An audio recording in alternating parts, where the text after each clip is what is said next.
Ever wonder why your business credit applications keep getting denied? The truth is, there are 5 things that over 90% of business owners get wrong every time. Each of them dramatically kills your chances of getting approved for high limits. After coaching many entrepreneurs to hundreds of thousands in approvals, I've learned exactly what underwriters are looking for. And in this video, I want to show you how to avoid the red flags that get your applications denied and how to give lenders every reason to say yes. And stick to the end because I'm going to give you a bonus tip that nobody talks about. To start, I'm going to help you fix the first mistake that'll turn your business credit denials into high limit approvals. Most people think the higher the personal income they list, the better their chances of getting approved. But here's the truth. If your income appears suspiciously high or low compared to your job or lifestyle, it's an immediate red flag for underwriters reviewing the application. This could prompt lenders to ask you for documentation to verify your income, or even worse, flat out deny your application. For example, when I applied for a line of credit with Lightstream, I also added my rental income from my properties. I usually don't do this, but I wanted my income to be as high as possible, hoping it would increase my chances of getting approved. Bad decision. The lender responded with a request for documentation, including tax filings to back up these additional sources of income. It turned into a paperwork nightmare, making the process much longer than it should have been. Compare this to the business owners I've worked with, where we simply used their normal income and got approved without needing any extra verification. So what should you do instead? First, don't exaggerate or lowball your income. Figures that are too high or too low can both be an instant red flag for underwriters. Secondly, only list income figures that align with your lifestyle and job title. And if you don't have a traditional 9-to-5, for example, if you're a full-time entrepreneur, never select self-employed or retired. This can indicate unstable income and pose a risk to lenders. Instead, put that you're employed by your business with a reasonable salary. And lastly, remember there is no magic number to get approved. If your reported income makes sense and you apply everything we discuss in this video, you won't set off alarms. The bottom line, be honest and consistent. Make sure your income aligns with your employment status and job title. This will help you avoid unnecessary verification and ensure the process is as smooth as possible. Even if you know how important your personal income is on business credit applications, making this next mistake will definitely get you denied every single time. Most business owners don't realize that certain industries are automatically considered high risk and aren't fundable for lenders. Even if you have a legit and thriving business, having one of these industries in your name or NAICS code can mean instant rejection. Businesses like credit repair, real estate investing, car rentals, trucking, or anything cannabis related. These business models, just to name a few, are very volatile or highly regulated by the government, both of which lenders will see as an added risk and stay away from. For instance, many of my mentees own car rental businesses, whether through Turo or private rentals. And of course, they want to obtain funding to purchase more cars, grow their fleet, and ultimately make more money. But even though they have successful businesses with good revenue, their applications get denied right away. Underwriters saw car rentals and it screamed high risk. Regardless how well they were doing, they simply wouldn't fund this type of business. So how do you avoid this on your business credit applications? Number 1, keep your business name general and professional. I see many business owners falling into the trap of incorporating their business activity into their name. For example, Ralph's Car Rentals. Think about some of the biggest companies out there. Google, Apple, Nike.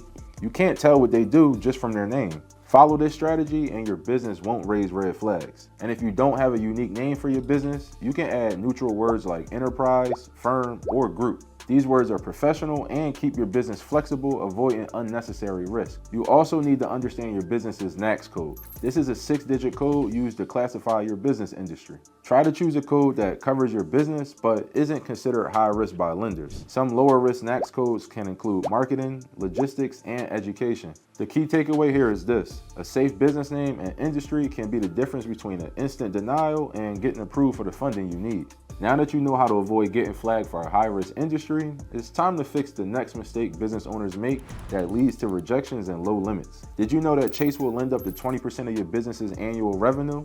That's right. Lenders use your business revenue as a gauge to decide how much to lend you, which means putting down the wrong number can either get you denied or lead to being offered a much lower credit limit. Think of it like this.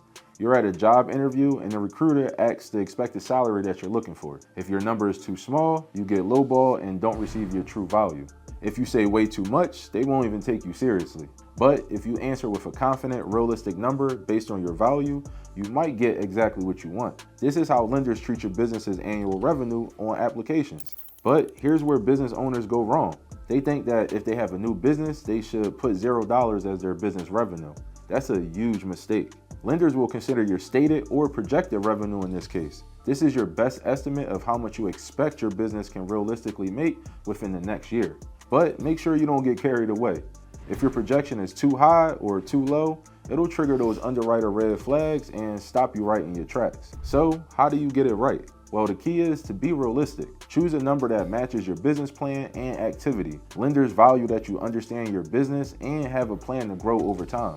Think about what you can reasonably earn in a month, then multiply it by 12 to get your annual projection. For example, if you expect to make $10K in a month, your projected annual revenue would be $120,000, and so on. But the point is, be honest and reasonable when it comes to your stated revenue. It's not just a number, it's the foundation for how much funding your business can handle. And that leads us to the next business credit mistake holding you back from getting the funding that you need. One of the biggest factors lenders judge your business on is how legitimate it looks. How well put together your business appears can literally make or break your application. And one of the biggest mistakes you can make is using your personal address or phone number for your business. These small things may seem harmless, but to underwriters, every detail matters. Using personal information for your business can indicate that your business is just a side hustle and not a real established company. This diminishes your credibility and raises risk for lenders, and in turn, it increases your chances of denial. Imagine this: you use your home address as your business address on the application. The lender looks it up and sees a residential property. This immediately raises red flags. Suddenly, they question if your business is real or if it's just a side hustle, especially if you have a business activity that shouldn't be run out of a house. This may not get your application denied immediately, but lenders will definitely think twice before giving you that high limit card that you're asking for. Presentation is key. So how do you fix this and build real credibility for your business? First, you need to establish a separate business address, and you don't need to rent an expensive and fancy office. You can use virtual office providers like Regis or Opus to provide you with a professional address within a real office building. Secondly, you also want to obtain a dedicated phone number. Services like Grasshopper provide your business with a professional 800 number that forwards calls to your phone. This way, you appear more legit without having to pay for an additional phone line. Lastly, never use PO boxes or mail carrier services. This is a cardinal sin when it comes to business structure. It indicates that your business isn't fully established and makes it look less trustworthy. If lenders see that you're using these type of services, not only will they deny your application, but it could lead to entire accounts being closed. I explain how I went through this exact situation in this video here. So when it comes to filling out your business info on applications, you must remember this. Separating your business address and phone number from your personal info doesn't just improve the optics, it builds real legitimacy and credibility in the eyes of lenders. This simple step can make a huge difference in getting approved for the funding that your business needs. But here's the thing, fixing your address and phone number is only half the battle. Next, to make your credibility airtight so lenders can't say no, you need to get every detail right. As entrepreneurs, we often wear multiple hats in the business: the boss, the worker, and everything else in between.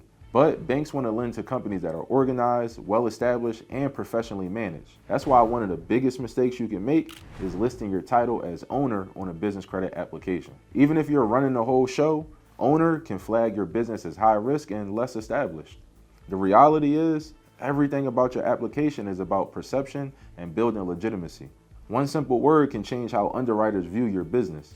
An owner often signals a small, possibly unstructured operation, which can make underwriters a bit nervous. Think of it like a professional sports team. Sometimes the owner steps in as general manager, coach, or even spokesperson, but they always play the role that best fits the situation. The same thing applies to your business. When applying for credit, play the executive role. But how do you do this on a business credit application? Let me show you. Instead of selecting owner, you want to choose a more executive sounding title. This can include options like president, CEO, or managing director. They signal that your company is properly structured and set up for growth, even if you're still just a one-person show. The main takeaway, perception is your biggest ally when it comes to business credit applications. Changing owner for a far more professional title can be a huge difference in how lenders see your business, which in turn only increases your chances of getting approved. And if one word on your application can change your chances at funding, imagine what a fully dialed in profile would do, let alone knowing the exact data points lenders are looking for and where to find them. This is where most business owners leave money on the table. It's time to fix that. And that's why I'm hosting my free funding formula workshop, where I walk you step by step through becoming lender ready, finding the right banks to apply to, and how to create a funding sequence that gets you the maximum amount of business credit. So if you're serious about taking your business to the next level, click the link in the description or scan the QR code on the screen and secure your seat before it's too late. And I'll see you in class, bag chaser.